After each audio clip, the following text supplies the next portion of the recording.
Yeah. Like go up and down. Wait, are you buckled into it? No, You're not? no. Because the force, No, it's just like a Like, G pushes force it back. chamber. Oh, and you can't move? You can't move. People You try to can like try, stand but- up. Yeah. If like some guys when they first start spinning can get to their feet and then they're just like standing on the wall spinning. What? Yeah. That's awesome. I had food right before I did mine. So Why? Why would you do that to yourself? I haven't been on one since. I kind of want to go on a ride. I was looking at You guys sit in the Delaware Fair line. yeah, not that kind of ride. I want to go to like Space Mountain or something. The is really fun. Yeah.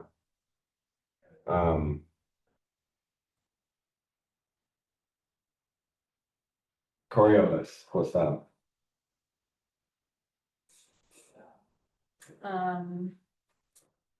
You just visually passed the like that.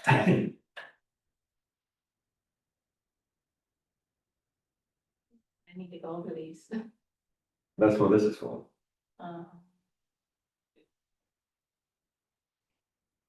So because the Earth is turning.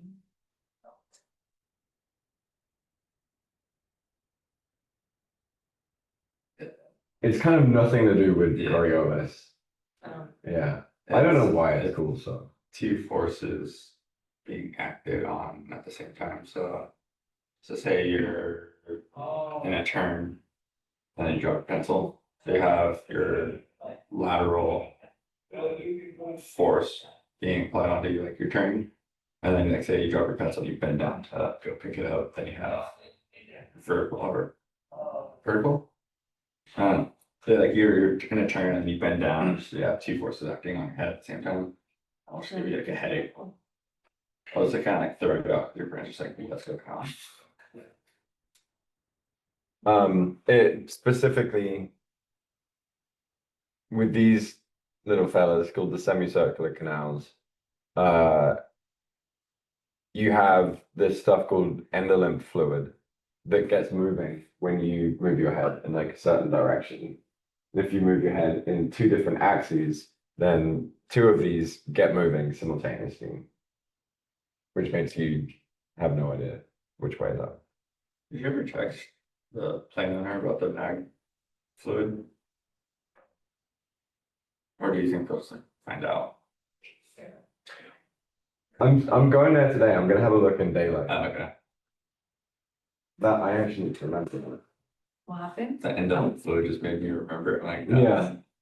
One of the planes that we fly, the magnetic compass, it kind of, you know how it's meant to be full of fluid? Mhm. It kind of looked like there wasn't anything in there.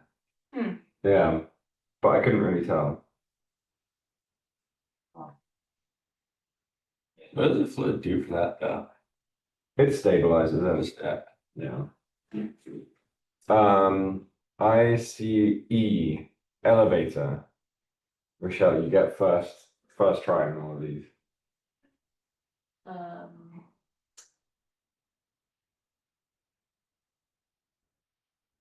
Is this the one where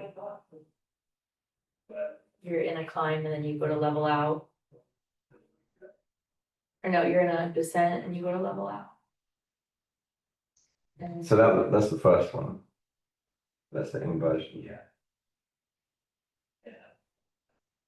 Think about elevator, like the feeling of doing this in an elevator, going up and down. What could cause that? oh, the turbulence. Yeah. That momentarily bumps you up, then you think that you're still going. Yeah. I see the false horizon. That's easy. Leans. Leans is the one where you're in a turn. Kind of. A continuous turn, Yeah, prolonged. a long turn. So then after a while, you think that you're not turning anymore. So then you go to, when you go to level out, you go in the opposite direction. Yes. Graveyard spiral. Starts the leans. And then you just keep pulling up, which just makes it tighter and tighter until you die. Why do you keep pulling up?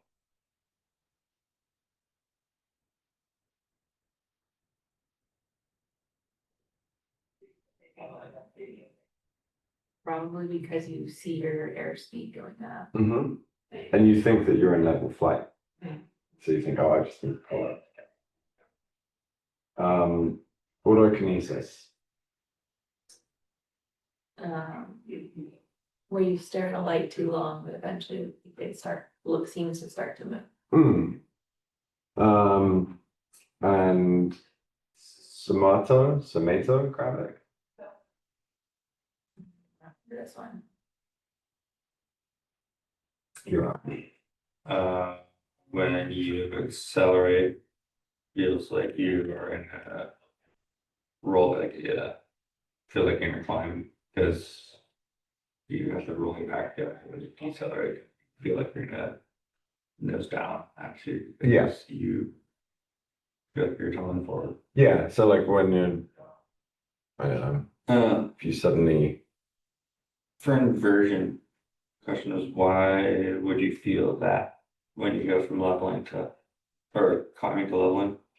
From climbing to level, because you're pushing forward. Like, why would you feel like you're trying to look back though? Well, I mean, imagine you're just in suspended flight and I like jerk a stick forward, makes your head go backwards. Yeah. But it's kind of subtle and you're in IMC.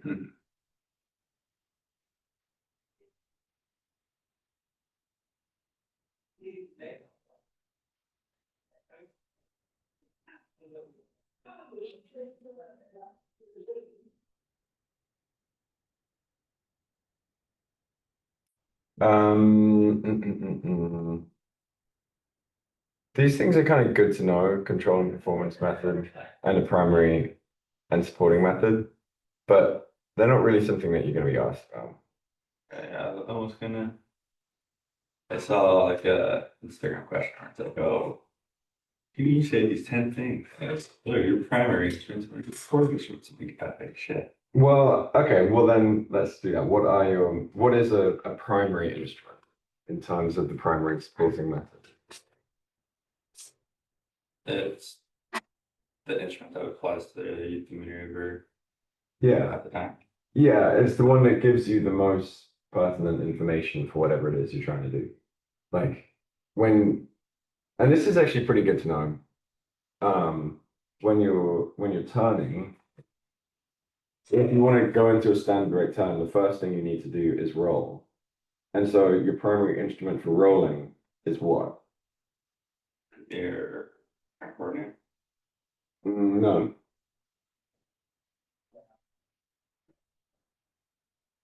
Attitude indicator. Yeah. You want to look at your attitude indicator to just initiate the roll, and then you set your bank. Now you want to do a standard rate turn. So now your primary instrument is your turn coordinator.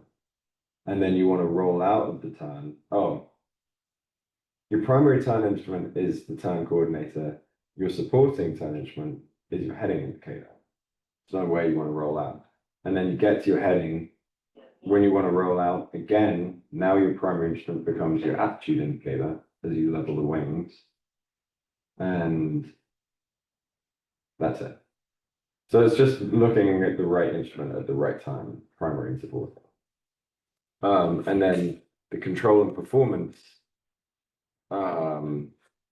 method is it's pitch and power settings. That's it, really.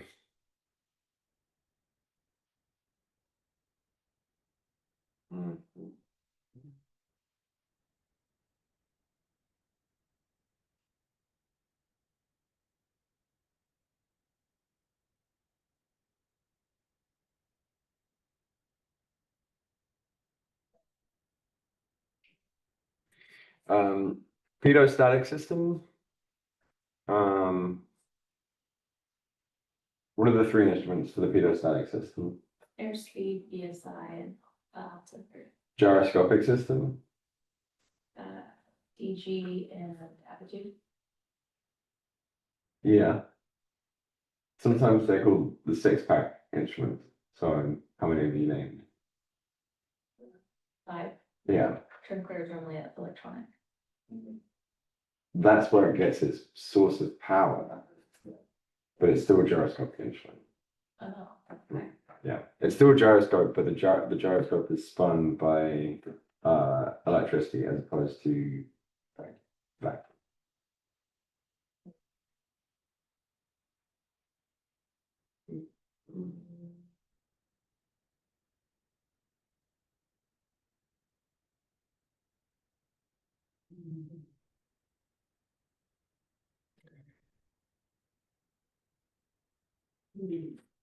Let me run down on how the airspeed indicator works.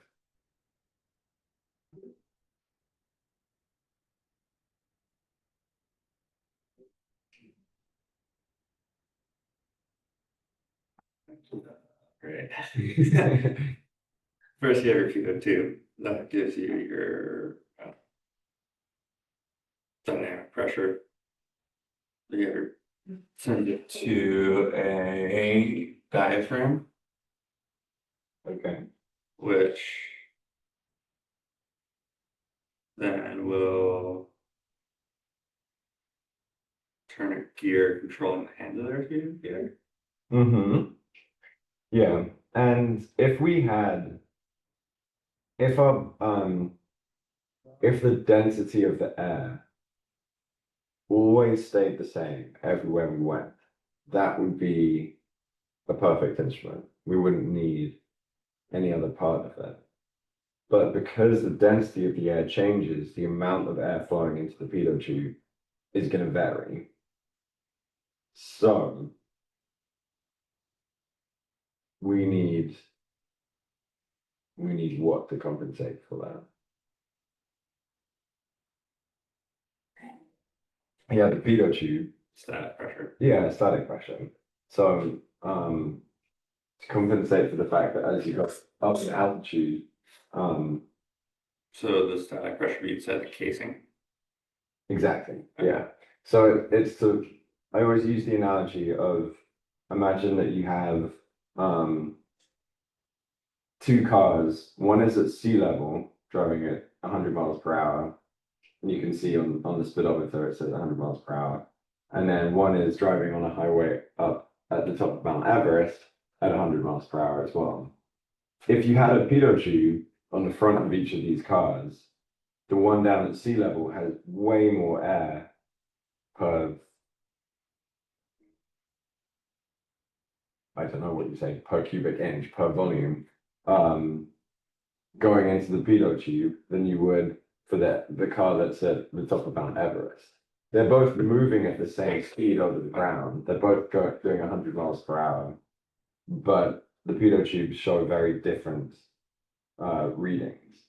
And so that's why you have the static port, so that that pitot pressure can be measured relative to the amount of air that there actually is. Does that make sense? I don't know why I like saw that photo. I'm like, I don't know if I know how that airspeed indicator works. I'm like, oh, it works. Airspeed indicator, altimeter, how does that work?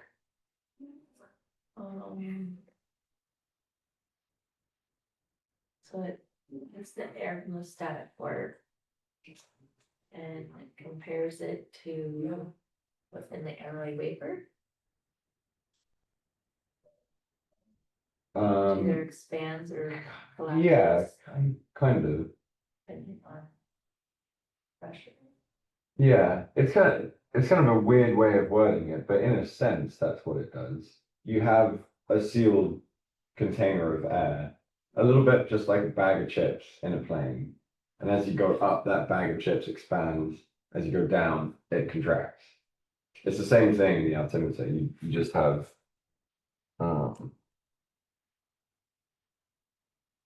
you have this thing, what they call a cavity. I mean, what they call an aneroid wafer, that can just expand and contract. And the amount that it expands and contracts is based on the pressure inside the casing, which is from the static port. So basically what you said,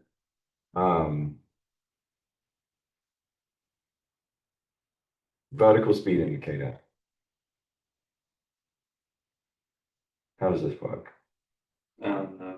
You have your static pressure going into a diaphragm that will expand and check the pressure from outside. Mhm. And then you also have the pressure going into the casing itself, which has a calibrated leak releasing pressure over time. Mhm. Difference of pressure in the casing, I guess you could say the difference of pressure in time in the casing will determine your where you climb. Yeah. When you asked the question, I thought you wanted me to go with the mechanics of the instrument, like The you know, mechanics like of the instrument. I mean, that is the the mechanics. attitude indicate like the actual mechanical, like how does What, like the linkages? kind of, yeah, I just like the gold, like the little bar, the actual mechanic. Like, I don't know how it goes from like the Android wafer to the actual plate of the instrument. I don't think they know either. Sure. You just draw like a yellow line. Zoop, zoop. Then you go. Um,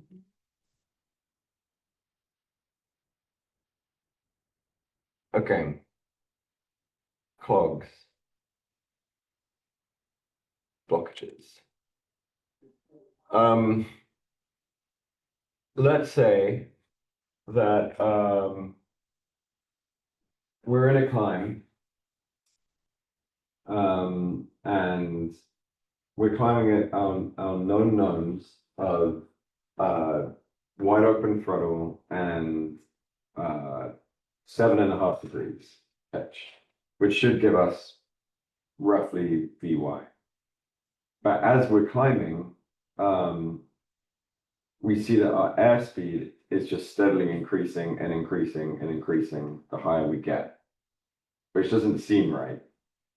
And maybe we just keep increasing our pitch because we're like, damn, we're getting really, really fast. And then our angle of attack indicator starts beeping and saying that we're getting close to the critical angle of attack. What's going on here? Your pitot tube is blocked. So it's working like in altimeter, What's working like that? the airspeed indicator. Mhm. And that needs the back little port to be blocked too, right? It would, yeah. Why? To enclose the pressure to make it work like the altimeter. Yes, exactly. Because if that's open, then it would go to zero. Very good. Yeah, because it would just be comparing static pressure from the static port to static pressure from the pitot tube. Right. And you can think of it like a ratio meter. It's just comparing static pressure to pitot pressure. So, normally you have pitot pressure pushing in this direction, static pressure pushing in this direction. If you have the same pressure on each side, that just will zero out. They just cancel each other out. Okay. Do you reckon you'll get a nice one? Mm-hmm. Opposite drill goes in like that.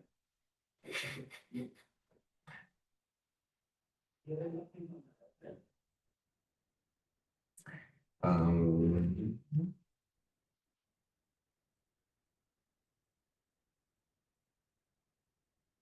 Fixing the clogs. You have pitot heat, which could melt some ice, which is both a type of de-icing and anti-icing.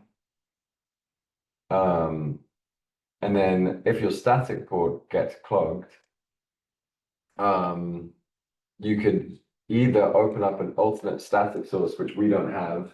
The canopy. The canopy, yeah. Will it actually open in flight though, or does the pressure keep it? Oh, it's too close. Yeah, You'll just be muscling it open the whole time. yeah. But you can muscle it open, technically. I think we should try that. I think Jonathan has it, says it's like you can't, that's just hard. Yeah. No.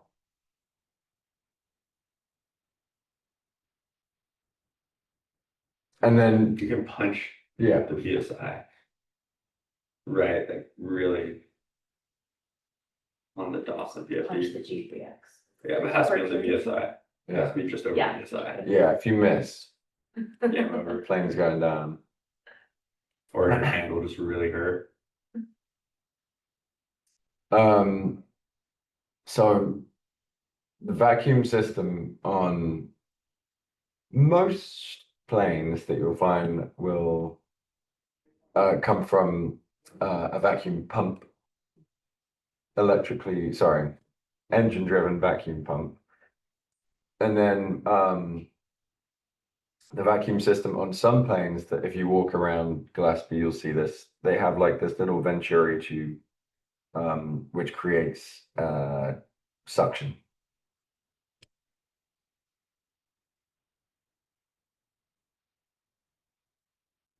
Two principles of gyroscopes, go. Precession and rigidity. Rigidity. What is rigidity? Rigidity. Of course, that is.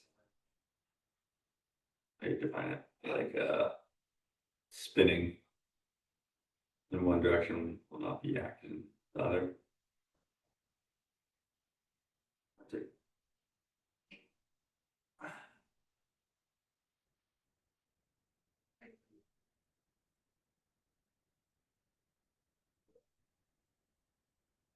Or is it? I don't have to look up the definition up. Rigidity. Cause they're like intertwined things, right? They're just kind of like going. No, it's like if it's like spinning, so say it's like spin horizontally, Yeah, it's horizontally stable, or if it's spin vertically, it's like vertically stable. exactly. Yeah. How would you? Yeah, it's the tendency for a rotational object to want to continue rotating in that same plane of rotation. So like a bicycle is much easier to remain upright on if the wheels are spinning than if you're stationary. Make sense? So rigidity in space is just what objects want to keep rotating in the direction, or in the, direction it's already rotating. Yeah, in the same plane of rotation.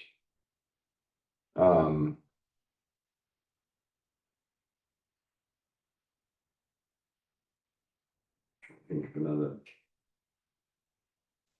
example. But yeah, that is it really. I mean, what is this one saying?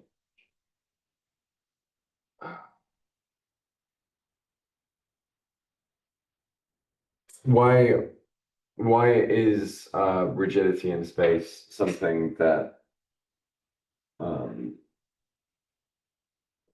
that is, in what way is rigidity in space used for our gyroscope gauge? Attitude indicator. Well, I mean, it's a phenomenon of a gyroscope, so it's used in every gyroscope. You have rigidity in space and precession, but in what way does rigidity in space? In what way is it used in the instruments?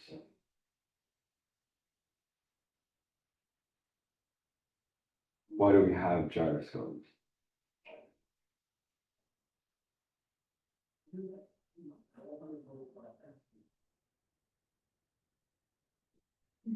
Because if they didn't stay in the same plane of rotation, if they were just sort of rolling around like this, it wouldn't be of any use to us. So it's simply just that you have some kind of measure of the relative horizon, for example. So that's why they sometimes call it the artificial horizon. So it's set to rotate in a certain plane, which represents the horizon. So that as you rotate the pitch or the bank of the aircraft, the gyroscope inside the plane remains fixed. And so you're just rotating around that horizon. Or in the same way for the attitude indicator, that rotates in a vertical plane of rotation. So as you turn the plane, it stays rigid in space and you turn around it. So it's a measure of your position relative to where it was set to start rotating. And it literally means rigid in space. So it's not connected to the Earth whatsoever. So even though the Earth is spinning, the gyroscope stays fixed. So if you start moving over So if you stay in a fixed position on the Earth and the Earth rotates a certain amount of degrees, I can't remember what it is, every 15 minutes, this gyroscope will need to be reset. Okay, I do. Okay. Right. Okay, and then precession. Who can describe what precession? That one's out the window for me. Huh? That one's out the window for me. Rochelle? Yeah. If I say 90 degrees, does that ring? Yeah. Yeah.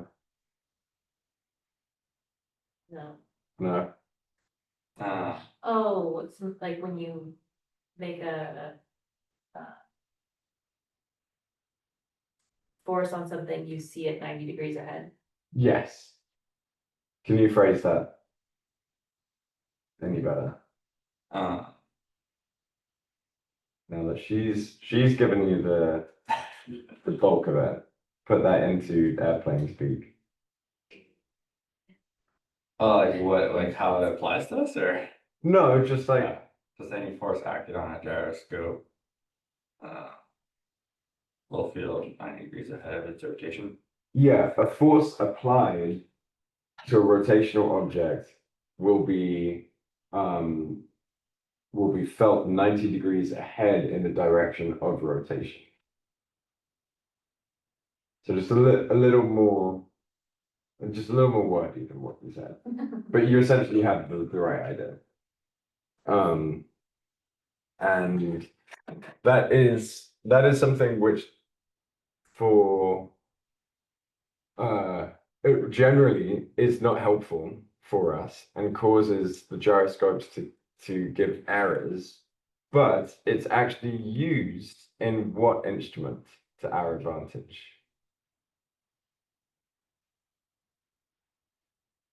Which one of these instruments uses precession?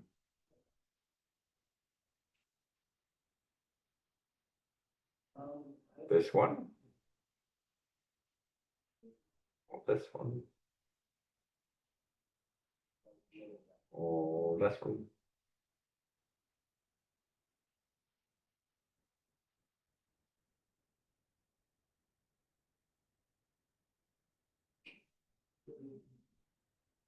The DG? The DG? No.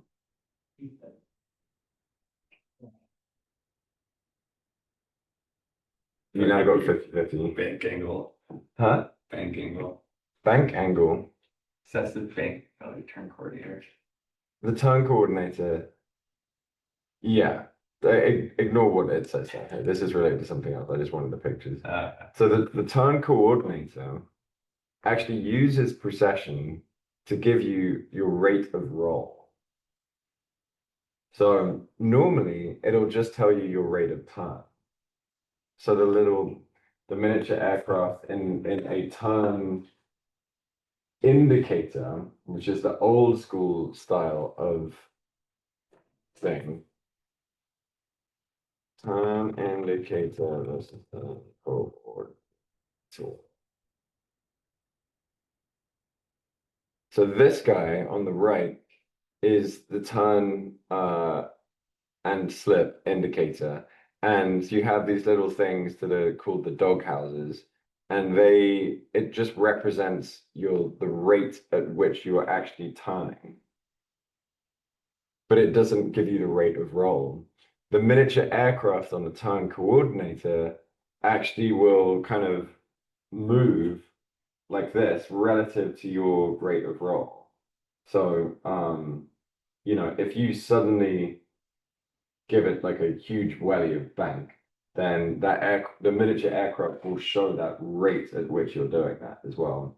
And then once you're stabilized in the turn, at that point, it will show your rate of turn.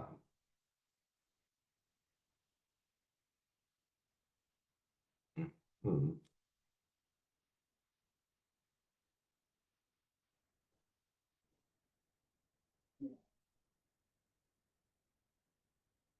HSI,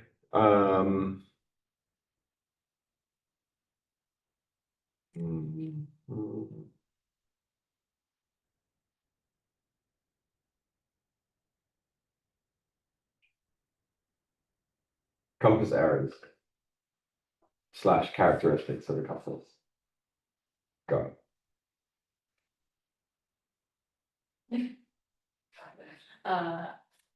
See, When Caden knows something, he's going to look at you. I think that's cue. Yeah. Right?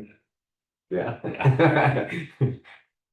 DV melt mass, deviation, variation, magnetic dip, oscillation, undershoot north, overshoot south. And so the characteristics, I mean, you're saying the right things. You started with an acronym and then veered off it a little bit. what do you mean? You said oscillation, and then you said undershoot north, overshoot south. Mhm. What's that? Is that? I mean, I know what you're talking about, but in terms of describing the characteristic of a magnetic compass, what is that characteristic that you're describing the method of correcting for? You're saying undershoot north, overshoot south. Yeah, Why do we need to do that? because of the, What kind of error causes us to have to undershoot or overshoot south? variation, What's variation? difference between true and magnetic north. Yeah. Oh,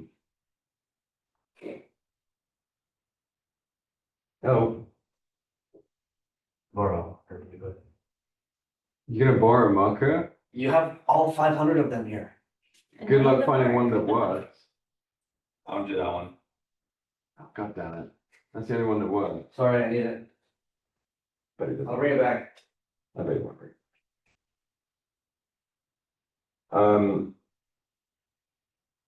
Okay. Go. The northern turning errors. There we go. So northerly or just turning errors in general cause you to have to undershoot north and overshoot south in the northern hemisphere, or vice versa in the southern hemisphere. And then what are the other type of errors that she still has mentioned? Acceleration. Yeah, acceleration errors, acceleration or deceleration errors, which are both caused by turning errors and acceleration errors are the result of what?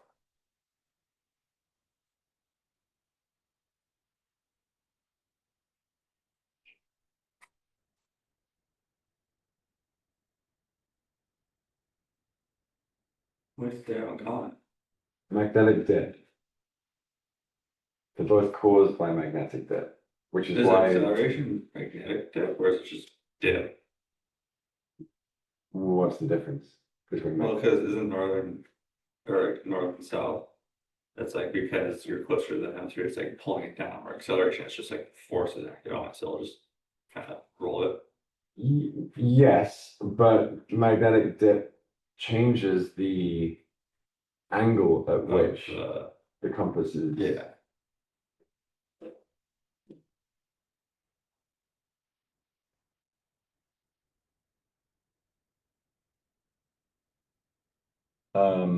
Yeah, you can kind of see it here. So Yeah. on the equator, you can see the compass is laterally stable, whereas the closer you get to the poles, whether north or south pole, the magnet starts to dip, which means that the center of gravity changes, so that if you were to accelerate, the magnet would kind of swing back in one direction.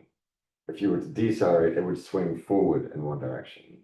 And as it swings, that's the equivalent of it spinning one way or the other. So, Before I'm asking this calculating. yeah, exactly. I think there's like, you get to a certain point towards the pole where you just can't use it. But this is why, Do you use it here? huh? When you fly in the Piper, do you use it here? No, I was gonna say, I thought I've noticed more when you fly in that, but. I think Yeah. I'm thinking of it, I really got it once. no one uses the compass. But this is why DV mono or VD mono is a dumb acronym because it's essentially saying the same stuff. So deviation, yes, that is the thing. What's deviation?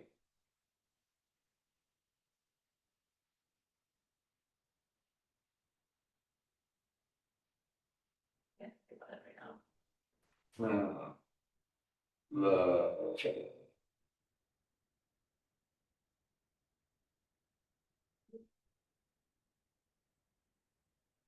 Oh, deviation card, so. Yes. I was gonna say, Don't in the plane. like, Good. the magnetic areas inside the plane. Yeah, it's magnetic flux inside the plane. Like if you next time we go in niner aspect vector, take your phone and just put it next to the compass and it'll go woo, woo, woo. Seriously, This it'll just, makes sense too. it goes. Variation is, as you said, the difference between true and magnetic north, which isn't really an error. It's just something that we decided to do. We decided to have magnetic north and true north, and then we're using both of those things to navigate with. So it's not, Human error. yeah, I mean, it's not really a compass error. And then you have, Magnetic, the yes, I'd just say you have turning errors and acceleration errors. That's it, you're still looking back then. You have turning errors and acceleration errors, both of which are caused by magnetic dip. Yeah. Press harder. Press harder. Better marker mentality. Oh, I lost the name. No trash can? No. I used to like it when it was so I could just throw the pen at it. A third grade teacher, a marker ran out, he made it be popsicles the next day. If what? If he like ran out of ink like a marker and he threw it and he made it to the trash can. Yeah. From wherever he like ran out of, Yeah. then we get popsicles the next day. That's it. Yeah. He only made like a piece. That might have been on purpose. No. His ego was on the line. All the third graders. And you probably just used the last thing that was in there.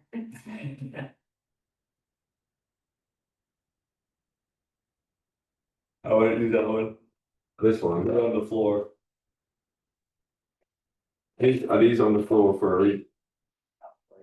They've been discriminated against. Not that one either.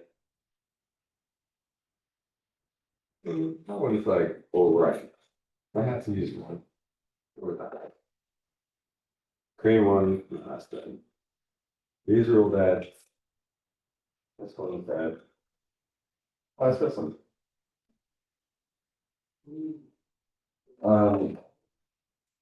Okay, so that both of these things are caused by magnetic dip.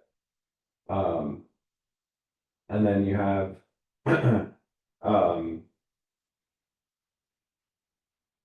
oscillation errors, which is just is essentially just turbulence. That makes sense. So DV mono sucks. Don't use it. Don't use it. So use DV top. Parentheses N.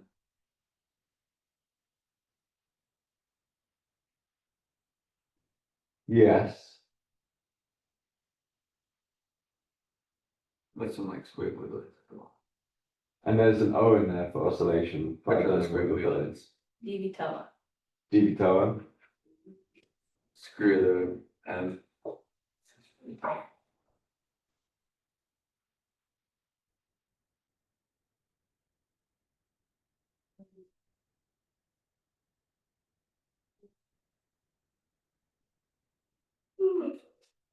what's happening in this picture? Analyze the instruments and tell me what's happening.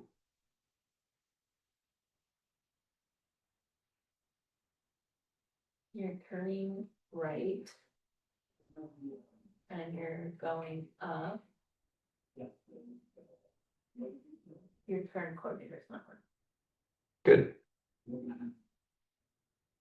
Which means that you could have a potential fault in which system? Like got gyroscope. Gyroscopic is not a system. Electrical. Well, you just told me earlier that it was. No, I said that was an electric and you said no, part of the gyroscope. it's a gyroscopic instrument. But it's powered electrically. So like they turn the gyroscope instead of having like a vacuum turner, it's just battery powered, more or less. Did I confuse you with that now, or does that make sense? So I say that it's gyroscopic as far as the family of instrument it comes from.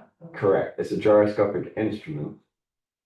And then the heading indicator and the attitude indicator are powered by the vacuum. Hmm. And this one is powered by electricity. Mhm.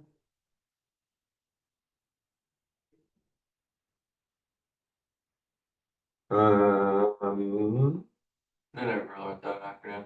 You never learned it. They might want you to know, it depends who you go with, but some people like to look at single pilot resource management. I know Julie definitely does. And so you can you can work your way through that part of the oral portion of the test if you can essentially just say the side level. Yeah. I don't really like it. Yeah. It feels like they work backwards. I feel like it's like a drawn on Yeah, thing, you know. like they started with this, with the decide, and they're Yeah. like, let's try and put some stuff in there. Make it, Yeah. yeah. Yeah. I feel like when it's like when an acronym has like sentences added to it, it's like very much not helpful. Yeah, I mean, it's not like you use this in flight at all. It's more of a theory behind it. And I'd say the theory is that it's mostly down to the E at the end, evaluate the effects of the action. And therefore, you're constantly evaluating and constantly going back Do the the necessary action to achieve change. Yeah, yeah, yeah.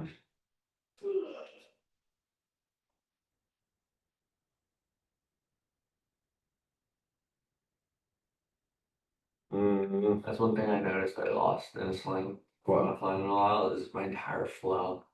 You're flying. Just everything, like even just like turning on the plane to like do the walk around for the lights. Yeah. It's like, can't turn this on. What, from having not flown this thing? Yeah, just like Yeah. having fun so long. Yeah. And I went to the sling and like went to go turn it on to get the hobs and like can't Yeah. wait to turn it What on. do next? Yeah. Yeah. But it's such like a toy of a plane, you can essentially do it. You know, it's just like switch works. Yeah. It's kind of an idiot-proof plane. You can't really get it wrong.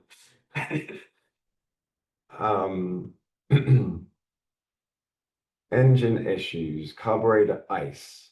What is a carburetor? This was something I wanted to almost ask you yesterday. Okay. Because I don't know what a carburetor does. Okay. Well, let's take a quick break because I can't stop using. I need some tea.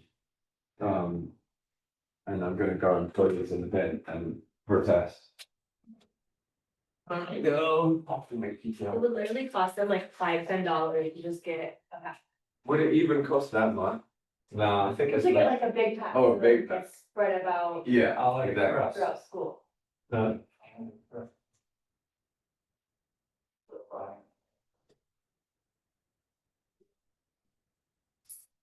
From China. Yeah.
It's kind of like going to like, what's what's the name for like a shit school in America, like a really poor one? Well, yeah, I mean, that's what I was comparing us. Like, we'd call it a state school.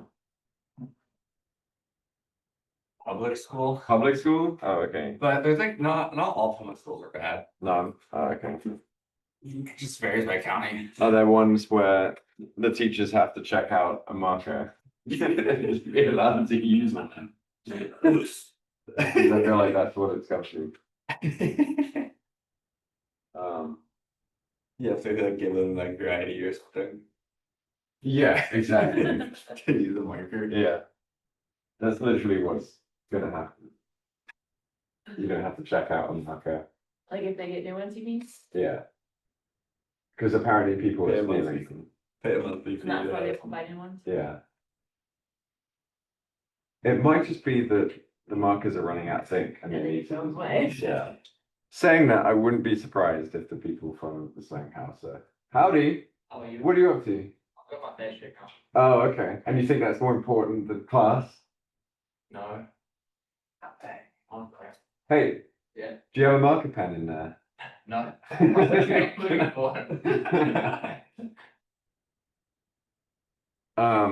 Carburetor.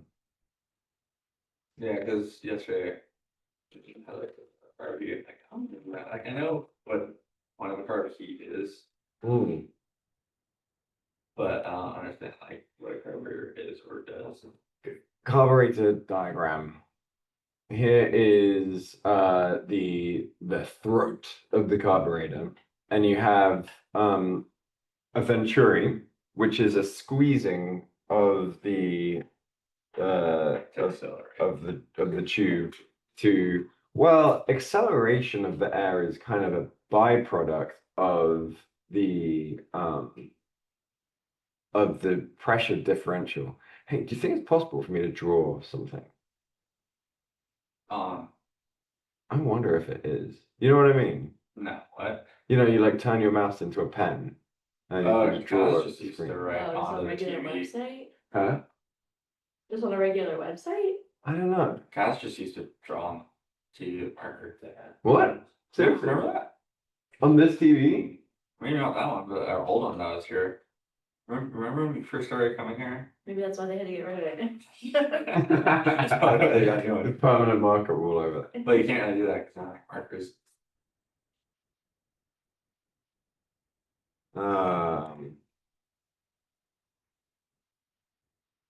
Well, anyway, the restriction creates high pressure in this area because it's like all the water is being funneled in. It's like it's a little bit like how people in the US don't know how to merge when they're driving on the freeway, and everyone's like, "How do we get in there first?"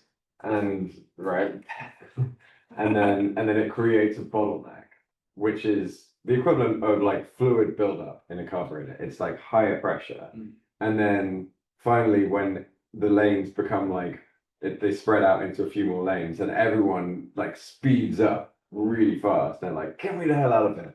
This is actually an amazing analogy This is based upon American driving. I don't like it's any better. It's so much better in England. Everyone drives super slow and then you're just pissed off at them. Yeah. Takes you 3 times longer to get anywhere. Hey, our roads are beautiful, and we know how to merge. We know how teamwork works. Everyone's so individualistic here. They don't realize that if you look left and you just look to your like merging partner, and you just like you make the nod, and then one person goes in front and one person goes behind. All of these like bottlenecks. See, my Doesn't matter. theory, which has been proven over and over again, is if I'm nice to somebody, they always screw me over. So I just Yeah, am what's not a up, nice driver because I Have don't. you never always been to an screw airport, dude? An airport? Yeah. In what way? Had to like pick someone up from the airport. Yeah, why? So everything you just said goes out the window. When you're trying to like find a Kind of spot. merge it into. Oh, yeah. But you guys also have this thing where, like, to get onto the freeway, the on-ramp has the same lane as the off-ramp. So people who are trying to get off are trying to do that in the same lane as people who are trying to get on. Yeah. Do you guys have it opposite where there's like separately?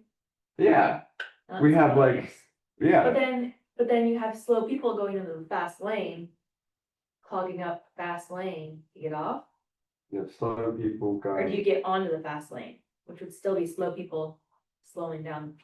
No, it would be, you exit and you enter out of the slow lane.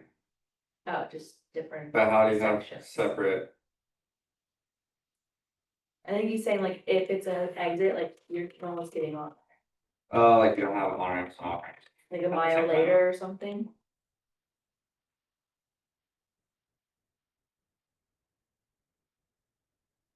Like this. So here's the motorway, and we drive on the left. And so where my mouse is, that's where you get off. And then this is where you get on. Well, it's like that for us too. But if you zoom out, It's not like like that. you could have like an on ramp.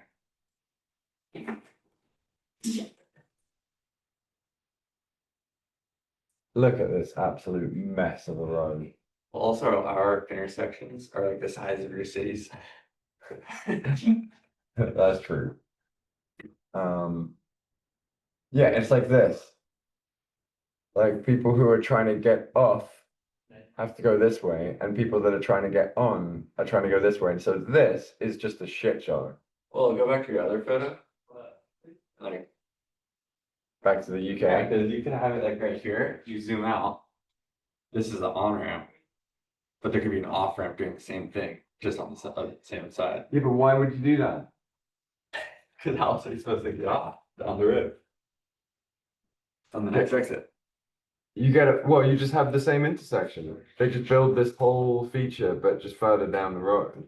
I do agree that a bunch of different countries have at least a few things that are good, and we should Yeah. just take the few things from all different countries and Yeah. make everyone Yeah. super countries. What do you guys think about I like my 12-lane highways. Roundabouts? Yeah. I think I like it better than stop sign, Yeah, because it's at better least on it's like gas. flowing. Yeah.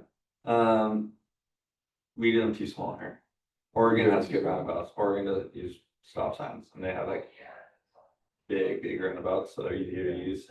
But ours are just like so small and quick, where it's just like you can't tell what the person's doing.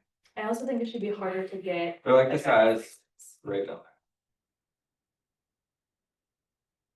There are too many people that are there. driving. No, those ones suck. Mexico has a roundabout like that, and it's such Yeah. a shit Oh show. wait, is it in Sao? No, it's in. Thailand had a bunch like that. Yeah. That's- To get into the Century Lane back into Is it the US, that one? there's like 4 roundabouts like that, and it can take like an hour just to get around those guys, which suck. Yeah. Which I think is. And then the thing about roundabouts is you still have your stupid drivers who think they need to stop and then like they don't know when they can Yeah. go. Yeah. And you're like, just fucking go. Yeah. Agreed. Right. Anyway, so you have this buildup of pressure here, which means that at some point you're going to have a wider opening at the other side. And so you're going to have all of the people suddenly speeding up over here. So that's where the acceleration comes from. But the thing that we're really looking for is the fact that here is higher pressure and here is lower pressure. That's the thing that causes the acceleration, the pressure differential, because high pressure wants to get to low pressure. And the thing that we're using is the low pressure. We're not using acceleration at all. We're just using the low pressure, which sucks fuel out of the discharge nozzle.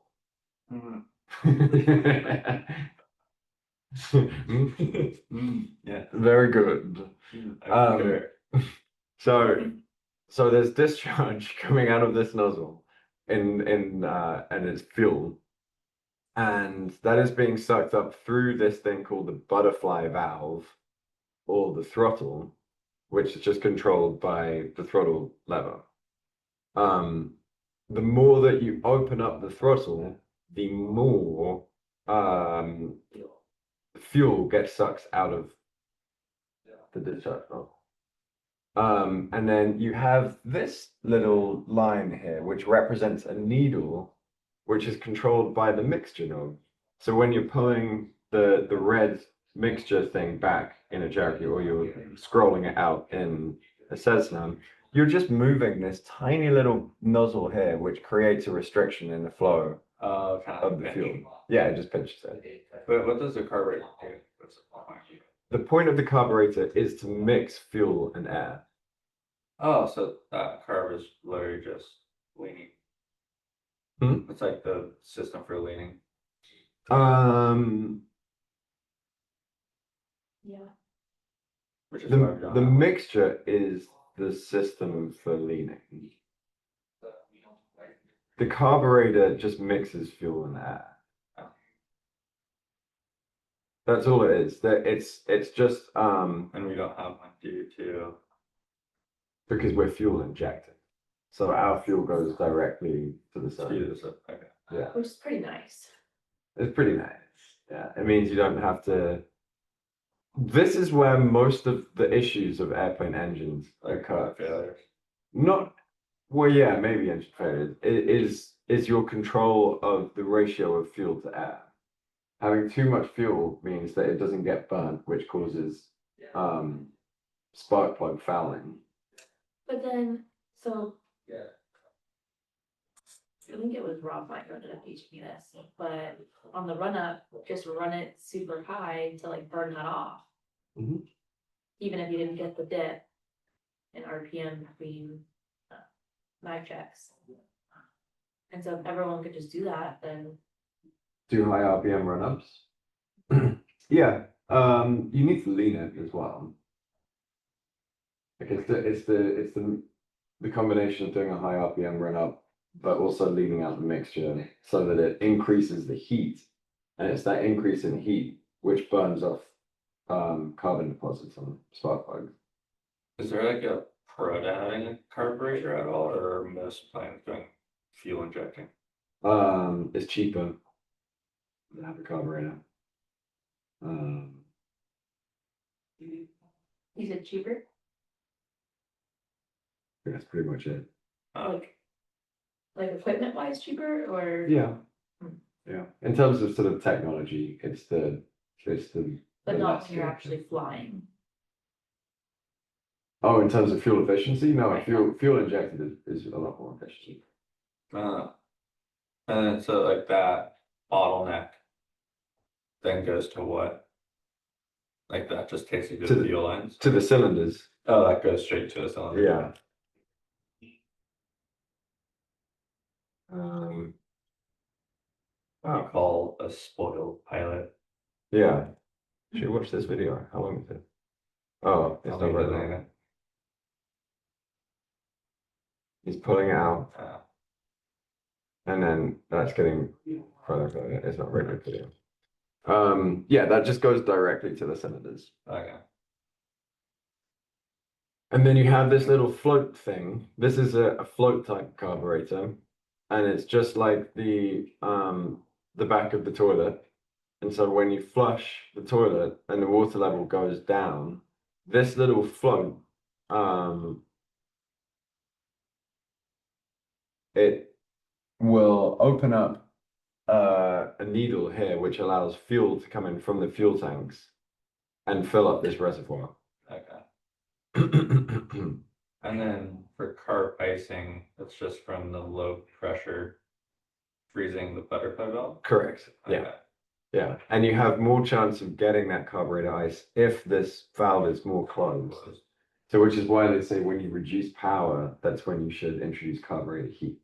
And you should also introduce carburetor heat before you reduce power, so that it has a chance to heat up the air before it actually gets there. Reduce power to like what, like idle or something? Or So like reduce power to idle, or you just like at cruise or? The green. the green arc is kind of, so it's the normal operating range for RPMs. It's not specifically the point at which below you need to introduce carburetor heat, but it's sometimes just used as a rule of thumb. Like when you pull the power back below, say when you're in the traffic pattern, you get the beam, you pull the power back. At that point, that's when you'd introduce carburetor. Gotcha. But carburetor icing is based upon the relative humidity of the air. And relative humidity is a function of temperature versus dew point. So when on the ATIS they tell you the temperature and dew point spread, that is telling you something about how likely it is that you will get carburetor icing. So, you know, even when it's 80 degrees Fahrenheit outside and the dew point is 50, So it's a 30 dew point depression. You still have serious icing likelihood at glide power. So it's nothing to do, it's not to be mistaken or confused with structural icing, which requires it to be 0 degrees Celsius on the freezing structure.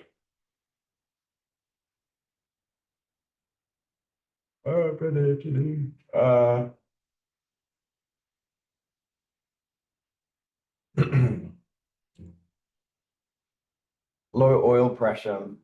What could cause low oil pressure?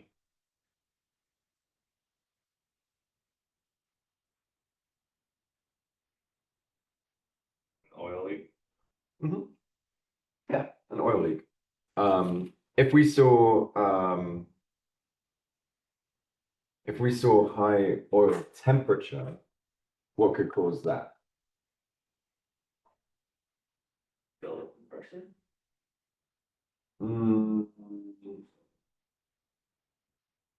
What, of oil pressure? Yeah.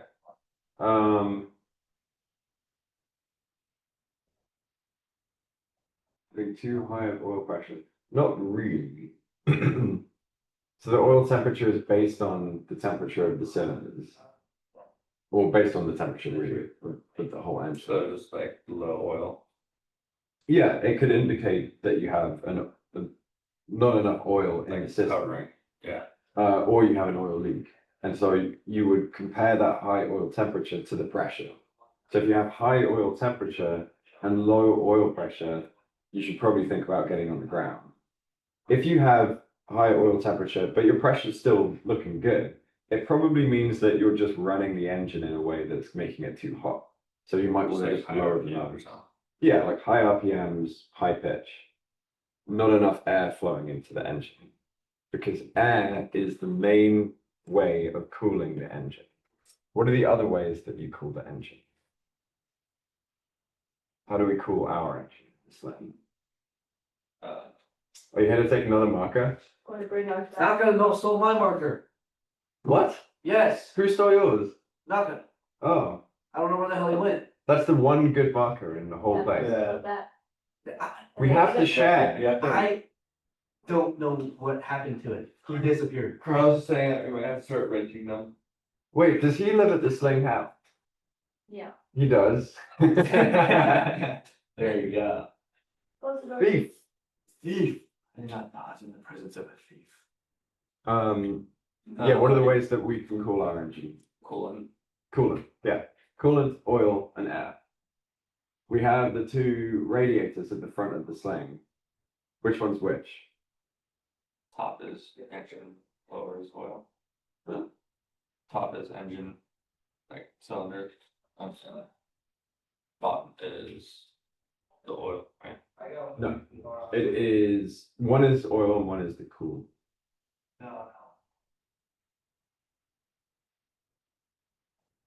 Think about an oil spillage. Where does the oil float? To the top. Yeah. So the oil radiator is up at the top. No. Think about all of the little ducks on the ocean that get covered in oil. It's at the top of the water. So the They just water's- make it sad. Yeah, it's like the what's it called? The Dawn dish soap. The Dawn dish soap duck. No oil radiator, Look at this guy. coolant radiator. Yeah. Yeah, and that Dawn probably so Oil. many chemicals in his little skin. No, look how happy he is. This guy. Oh, he's covered in oil. Now you will never forget. Which radiator is at the top of the Sling? The duck. It's the duck, yeah. It's like the oil radiator, coolant radiator. Yeah. And it's just little like openings. I mean, they look like radiators. These bits, yeah. Yeah, little openings. Yeah, well, they're kind of openings. They've got like radiators behind them. As opposed to these bits, which are what? The nostrils. What are they for? That's cool, the cylinders. Yeah, exactly. They just run air through here. How about this one? What's that? Is that the pilot air? It is the pilot air. Is there, oh, I guess we don't have vaccine, never mind. Hmm. Cause, you know, in the Cessna, there's the circle and there's the half moon looking circle. And one goes to the back and one goes to the front, Right, so we don't yeah. have that. The TSI has a back. But I don't know what. I always remembered it, cause the one that looks like a smile. My CFI said is the pilot smiling up front, and then the O is people in the back going, oh shit. That's good. I like that. What does this smell like? Coffee smells here. No, it tastes like something, but I can't hit it. Rice. Is it rice? Yeah. This is like not. That's so nice. Yeah. It actually smells a little bit like which rice. No, I feel it's not what you'd Rice. imagine. Yeah, not what you'd imagine. Okay. What flavor is it supposed to be? I don't know. It's Japanese. Oh, This is I couldn't read it.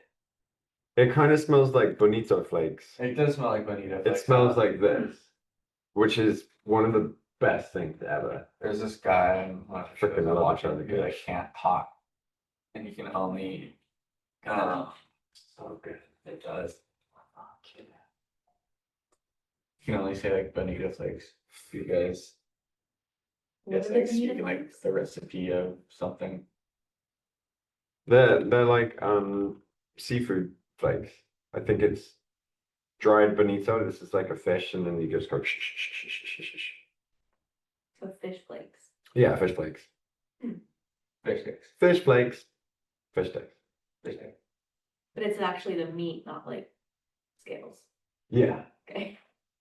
Yeah. Yeah, that would be disgusting. Okay. Scales. You know, I can see them eating that. Probably, yeah. They will eat anything.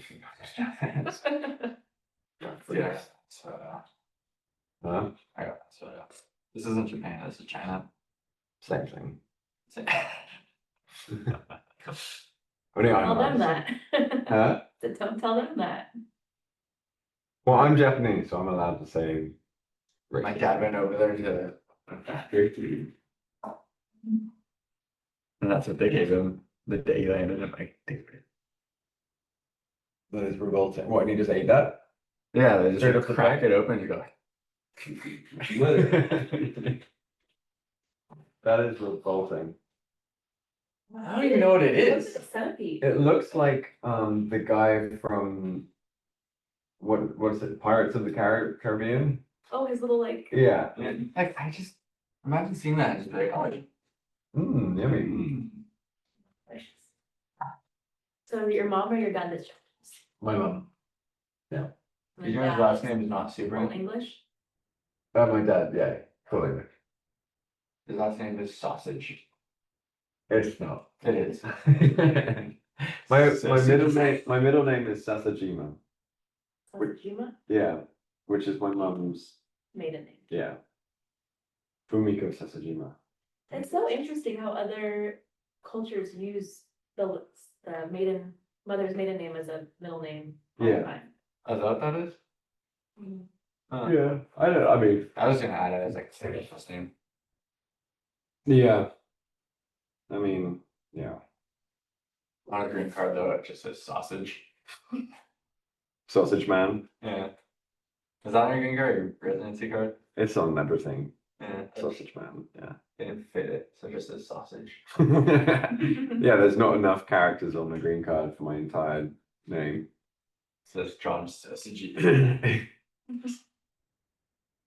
I've been on this slide for a while, but don't really want to talk about electrical issues. Well, this is Just technically look at day the 2 already, checklist. right? Huh? This is technically day 2 already, right? Day 2. Didn't we finish day 1? Yeah, I mean, I kind of want to get through this stuff. I want to get to like the instrument stuff. This is still basically private. Yeah, last night was the first time I've looked at VFR sectional chart in so long. Yeah. What does TRACON stand for? Terminal radar approach control. What does ARTCC stand for?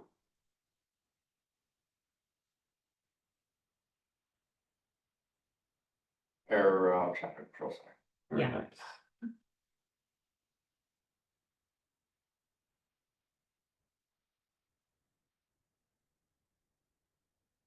And TRACON is just so-called ATC, I mean, ATCC, ARTCC, is Huh? like center. Yeah. This is what? What is this?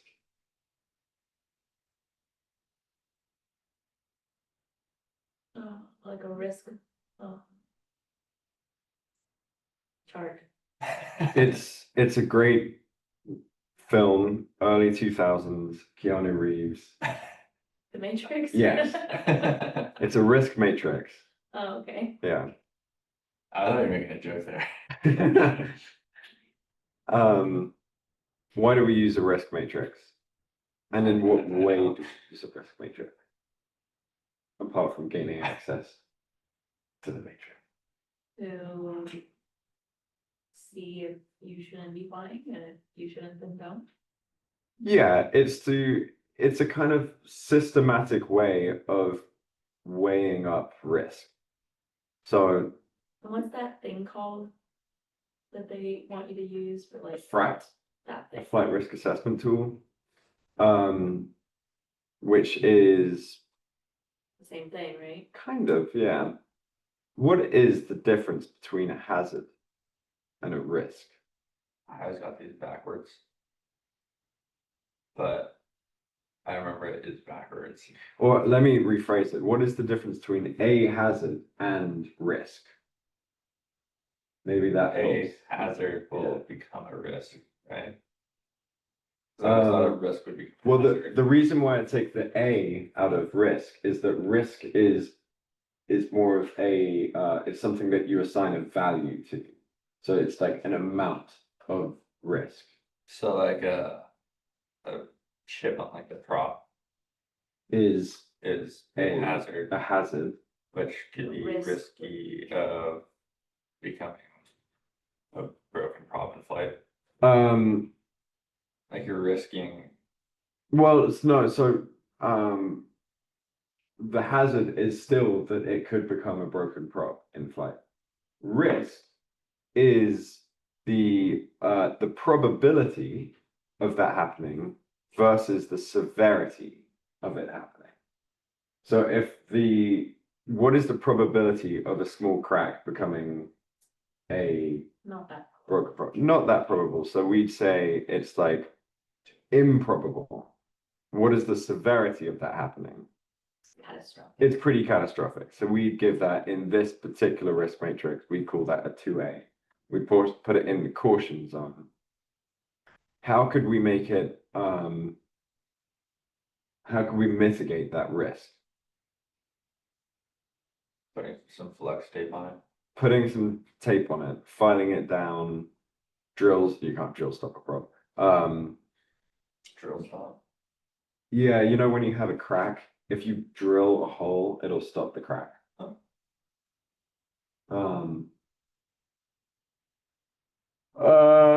Which is kind of crazy. Why? It seems like you're like adding more damage. You add it, yeah. That's not. Or like when you drill, it crack more. Yeah. I guess I've never seen anything crack drill.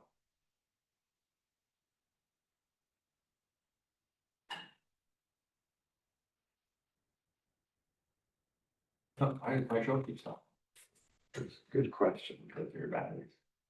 Stop drilling prevents the crack from spreading by removing highly concentrated stress at the sharp crack tip and replacing it with a round hole. There you go.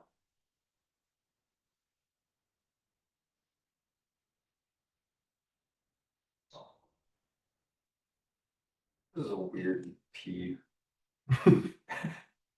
Just feels like you took rice, just like Squeezed it. Boiled it and then Yeah. drank the It water. just feels like I'm just tasting like liquid rice. This is like an Asian man's dream, though. Have this with a bowl of rice. Yeah. It's like mayonnaise. What are It's you like, drinking? what am I drinking? Rooibos. Oh yes, rooibos. Yeah. My South African tea. Rooibush.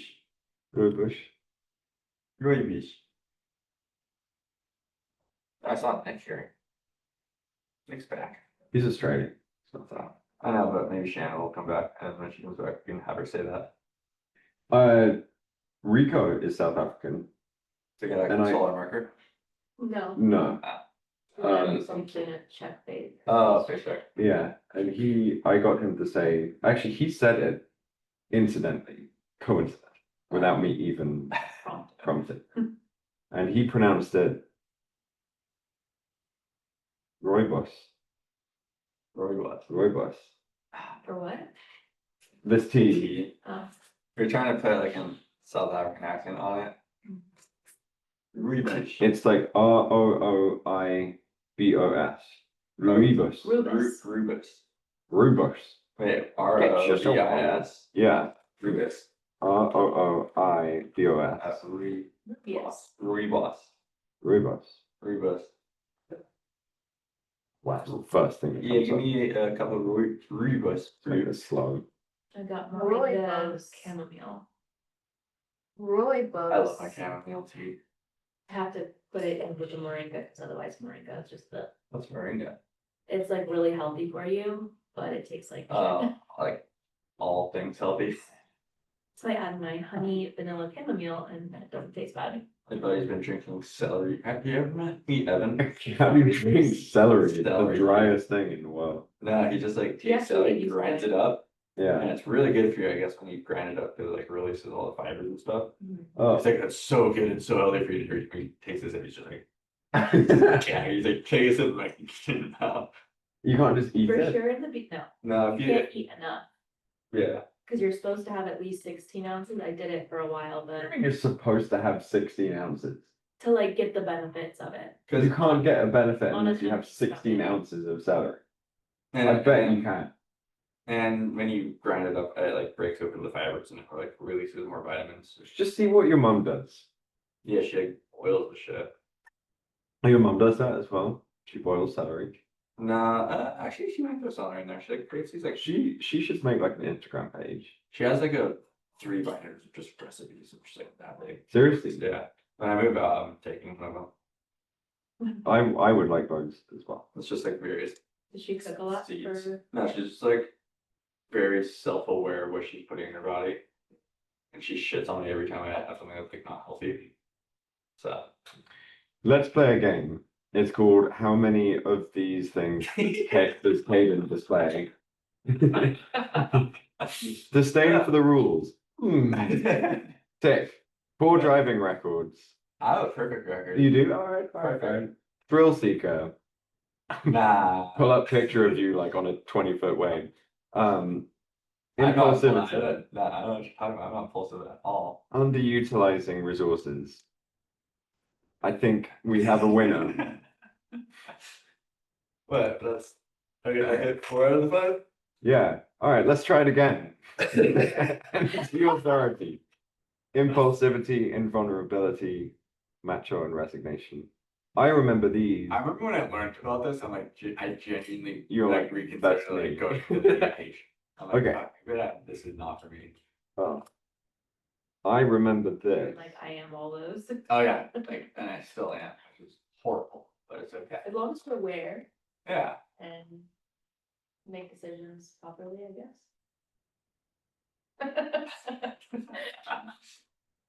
This is how I remember them. Right. Ring. Ring. Yeah, resignation. Because one ring wasn't enough, you just added another. I just love acronyms. You just love that acronym. Resignation, anti-authority, impulsivity, something in macho. Invulnerability. I was saying voluntarily. Involuntarily causing an accident. Yeah. SRM. This guy's pretty cool. What's the invulnerability again? Like it will never happen to you. Like say someone crashed because they forgot to switch to be like, oh, that will never happen to me, so you still in there.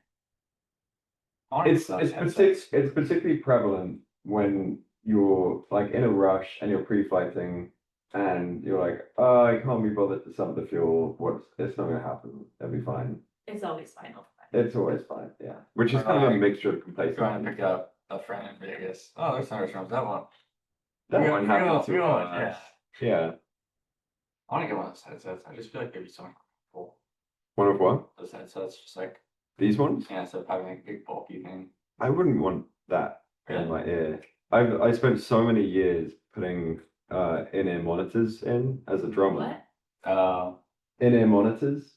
Oh, in ear. Yeah, but you Yeah. listen to those just like Monitors? Yeah. So like as a drummer, you need to block out all the sound, but also be able to hear everything. And so instead of having a speaker blasting loud, oh, is that what you're like listening to like tempos? you can have the click in there as well. Okay. But it's mostly just so you can have it audible and not like blast in your head. Distorted, yeah. Yeah. Nicole's been like, how much she's been studying shit, where it's just huge bulky head, and she started getting like acne from just there, like just sweating out. I'm like, I should. I got some things. I kind of have some build up right here, and I'm like, Yeah. like right here, is Yeah. where it's starting to get it hurts. You get one of those smaller earbud headsets. Yeah. It's fine now. If you get acne when you're older, it just means you're still young. Keep telling yourself that. Yeah. There's this one guy I saw that's flying a Cub, and he had his Bose headset Yeah. integrated with this like cool like helmet. Oh yeah. I'm like, that's Yeah. flying sling mode. That would be. There's not enough room in there to wear a helmet. Well, it's not enough room where he's flying, but he's also backcountry bush flying a Cub, Right. so it looks cooler. Yeah. Flying a little sling with a helmet. Yeah. There's a guy who does the. What is he flying? Chase? Chase? I thought that's what you were gonna say, because he does the country bush stuff. Oh wait, the instructor Chase. I don't know. Chase Franzen or something. Yeah. I know the name just from seeing it on Schedule Master.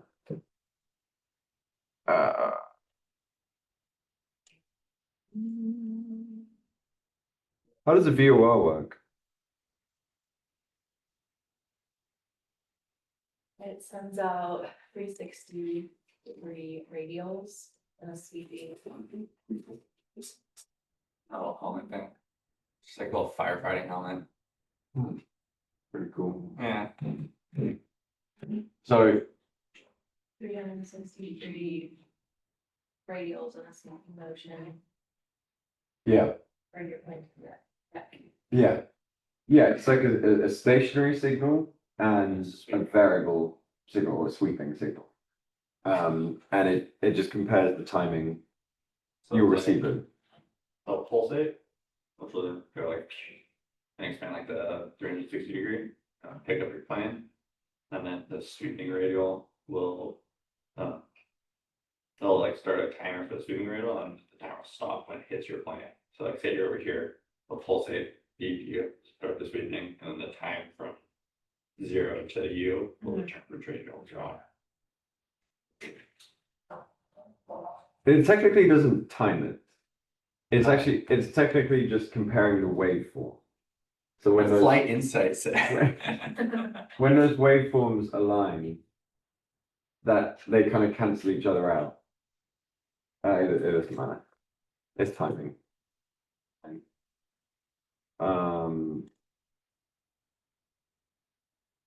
Great movie. Amazing movie. You've seen that movie, yeah? You've seen that movie, yeah? Sully? No. Kind of looks like Sully. This is not Sully, but that would be incredible if that's how they did the Sully film. Airplane. Remember that. It's such a good slapstick. What's it on? It's like a classic. It's It's like a like- classic film, so it'd be on. Anything. I think it's on Netflix too. It's pretty fair. My dad quotes that movie on the daily. Wait, how do you? Is it aeroplane or airplane? Look up just what's your Victor vector.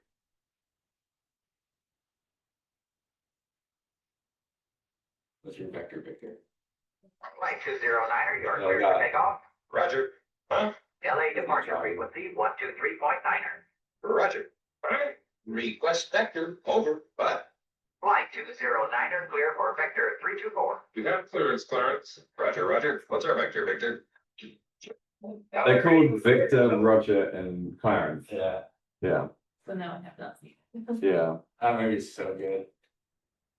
And then you got Abdul Kareem Jabbar. The NBA on ESPN. They still has like a fan. You know, so track five, smooth shot. But we do know that for opening week, Christmas, finals, and everywhere in between. What- What are other good ones? Was he back then or now he is? No, he was like, it's not him out. He was like, Joey. No, Joey just. Oh, I've never seen. I know. Yeah. Joey. No, Joey can stay here for one minute. Pretty much. You don't get in the way. Flight 209 into Denver Radio, climbing to cruise at 42,000. We'll report again over Lincoln. Over and out. Wait a minute. I know you. You're Kareem Abdul-Jabbar. Oh. You played basketball for the Los Angeles Lakers. I'm sorry, son, but you must have me confused with someone else. My name is Roger Murdoch. I'm the co-pilot. Kareem, I've seen you play. My dad's got season tickets. I think you should go back to your seat now, Joey. Right, Clarence? No, he's not bothering anyone. Let him stay here. All right, but just remember, my name is Roger Murdoch. I'm an airline pilot. Thank you. But my dad says you don't work hard enough on defense. And he says that lots of times you don't even run down what court. kids even look like that? Playoffs. The hell I don't. They could be a girl. Listen, They broke. I've been hearing that crap ever since I was at UCLA. Anyway, that's the That's the autopilot. The autopilot. Autopilot on, it just blows up. It's funny. You gotta watch it, it's classic.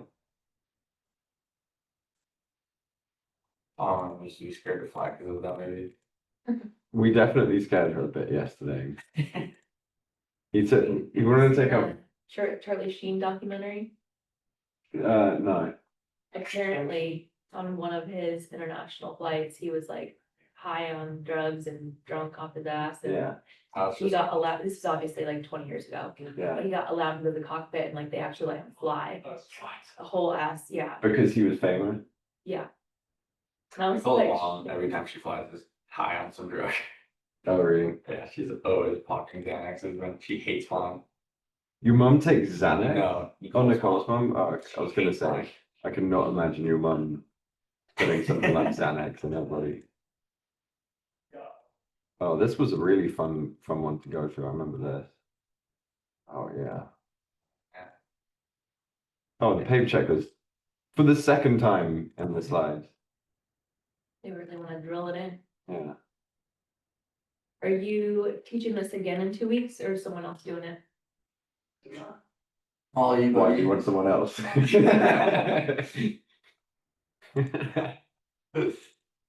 I don't know. Is that when the next class starts in 2 I weeks? think so.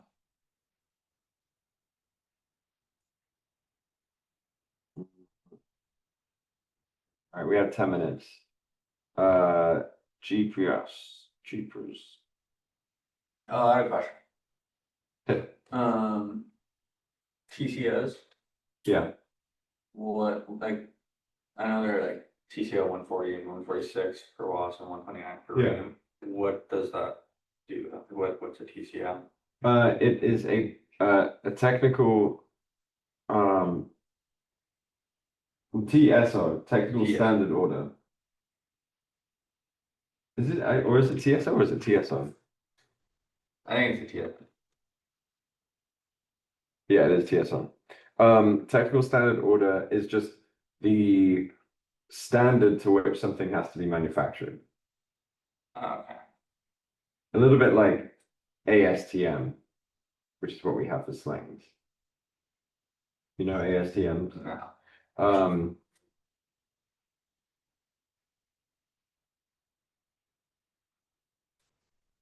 Uh,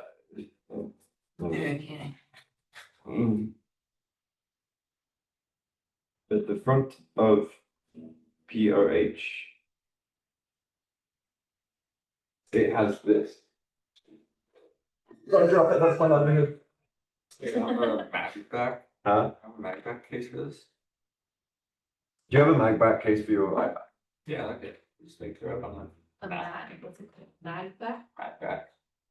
I just joined the club for. I finally got a phone case. It's a bag back.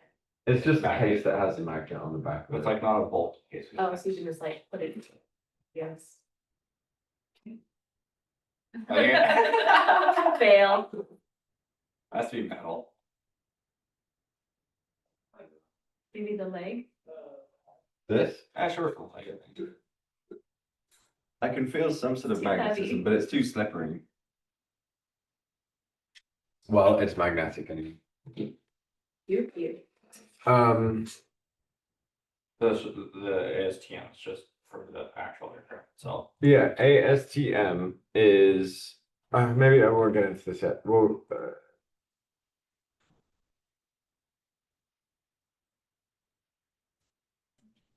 are you gonna come on more days? Yeah. Okay, because eventually we'll go through airworthiness stuff.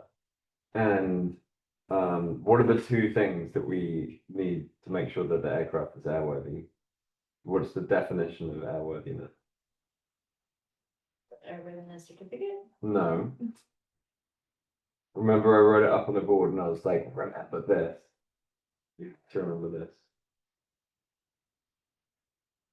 Oh, Yeah, it's gone. Conforms to its type design.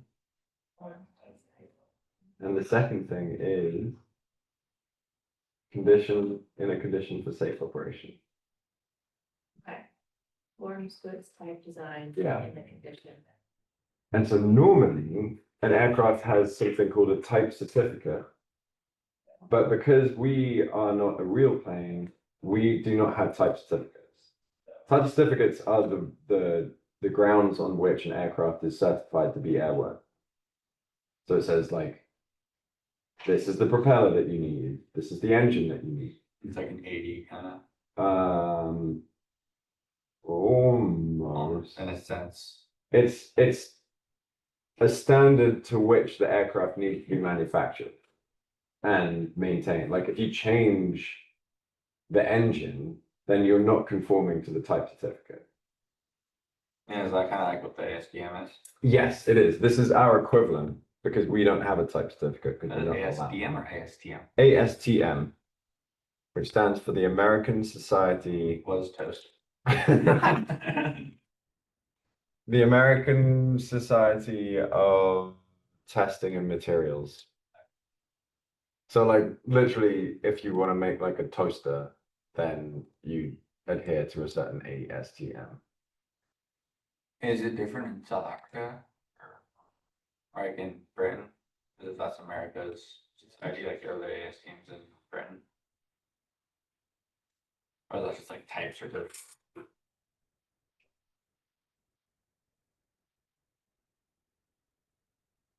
I love asking like the most irrelevant questions. Like that's like a David move. I have no fucking clue.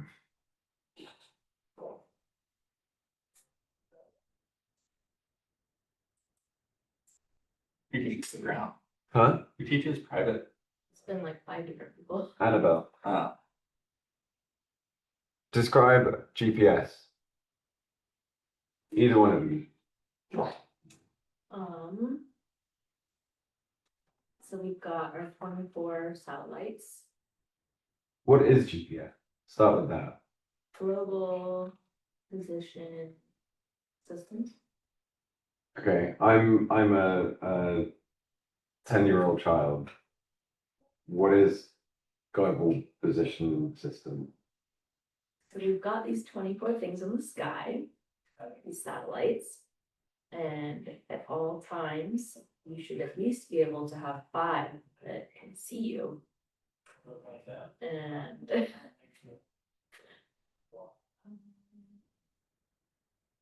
What does it do? it helps you know how to navigate. Okay. And yeah. I mean, it's not necessarily. It just tells you where you are. It positions you. Okay.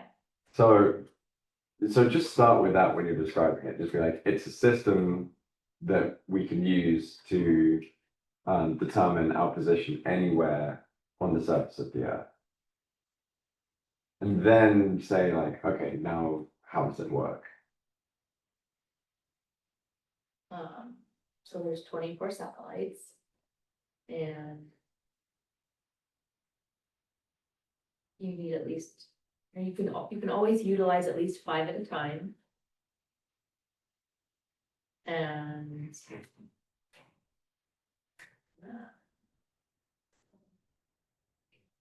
yeah, no, I need you to do it. Kaden, go. The global positioning system tells you where you are on the Earth. You have a couple of different types of GPS. You have 2D, which will utilize 3 satellites. You have 3D, which will utilize 4. And you have RAM and WAS. RAM being receiver autonomous integrity monitoring system, gives you your tells you how your integrity, your integrity satellite system connection built with a little bit of integrity. Tells you how good you're connecting the satellite using 5 satellites, and then you have, so that's with fault detection, and then you have fault detection and exclusion, which will, if you have a poor connection with the satellite, will bring you 6th satellite,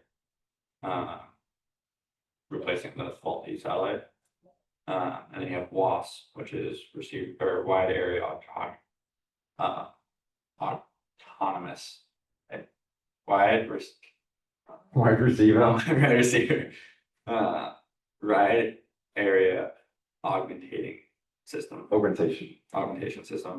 which augmentates your signal you're receiving from a satellite, giving you more precise locale of your position.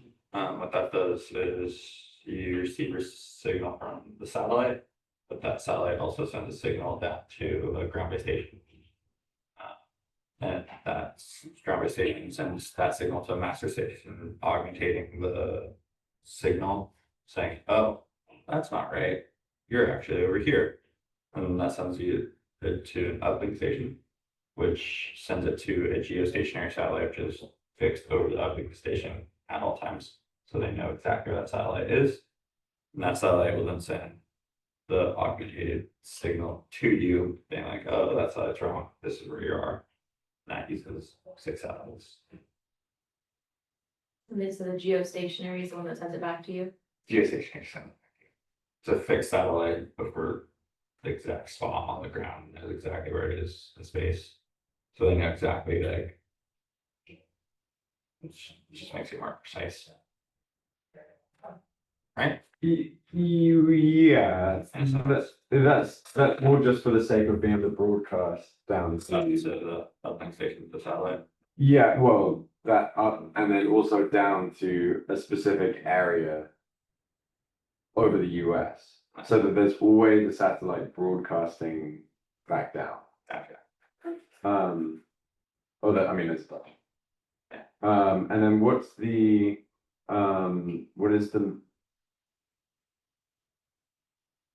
is the benefit of having a more precise, Just what's the WAS. advantage? Yeah, like with WAS, what's the, To utilize, different, like different lower minimums? yeah, lower minimums. And how can they give us lower minimums? Yes, we have a more precise position, but what is the Sensitivity. not some, well, I mean, yeah, there are sensitivity differences, but think about the different types of approaches that you get. What's the difference between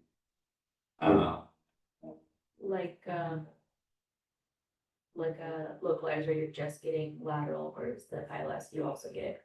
correct? Yeah, what's that called? What's the term that we use for that kind of approach in the GPS? You mean LPV? LPV, yeah, exactly. So it gives you a vertical guidance. Yeah, and that's it. That's And you get alternate. Another GPS. yeah. That's generally that's going to be like a follow-up question that they'll give you. But if you can just list out that entire thing that Caden just spieled, then they're not really going to ask you any questions. They'll be like, cool, that sounds good to me. But if you want to drag on your check right now and not have them asking anything else, you can just go for a really long time about that. Just run down the clock. Yeah. What was the follow-up question you were mentioning? That was about filing an alternate. Oh, yeah, WAS. So if you have WAS, you can do a GPS approach. So like RNAV, but you can't file an alternate. So say your alternate only has an RNAV approach, you can do that approach if you go miss on your first RNAV approach because you have WAS. So wait, why wouldn't you be able to? So it's just legal. Just There's a legal reason. Just You can't at both your destination and your alternate, you can't have a GPS. Yeah, they can't both be RNAV. yeah, unless you have WAS. Unless you have WAS, in which case they can both be RNAV. So it just kind of opens up alternates for you. So like if say there's like 4 airports and 3 of them have RNAVs and 1 doesn't need to fire an file alternate. You can have WAS, you can click on 1 airport, or you have WAS, you can just And it's just because WAS is more reliable. It's less likely to have like a loss of signal. More integrity. integrity. More Built with a integrity. little integrity. And that's just for planning purposes as well. So when it comes to actually going missed and going to your alternate, you can do whatever the hell you want. I have a question. If I remember Holly mentioning this, if Old school. yeah, on her check rate, her DP, I think was just buried. They're on the RNAV, and then it's just like, oh, rain fail. You just don't miss, right? If you have rain failure, it will either on your GPS, well, it will say this, it will say loss of integrity, Loss of integrity. loss of integrity, the American flag is upside down. Loss of integrity, and then it'll downgrade you to the next minute. Highest. Yeah. So if you're on an LP approach, like the RNAV 17 at Gillespie. Then you always get like an approach or something. Yeah, I can't remember what else is here. But like So if you're using WAS and you lose your integrity for WAS, it'll downgrade it to LNAV. If you lose your RAIN, then you can't fly an approach. You're not allowed to fly an approach. you're not allowed to fly approach. Yeah. Okay, and would you? Which is why when you fly with RAIN only, you have to have an alternate means of navigation, which is VOR. Yeah. So for say you're on a GPS approach and you use your RAIN.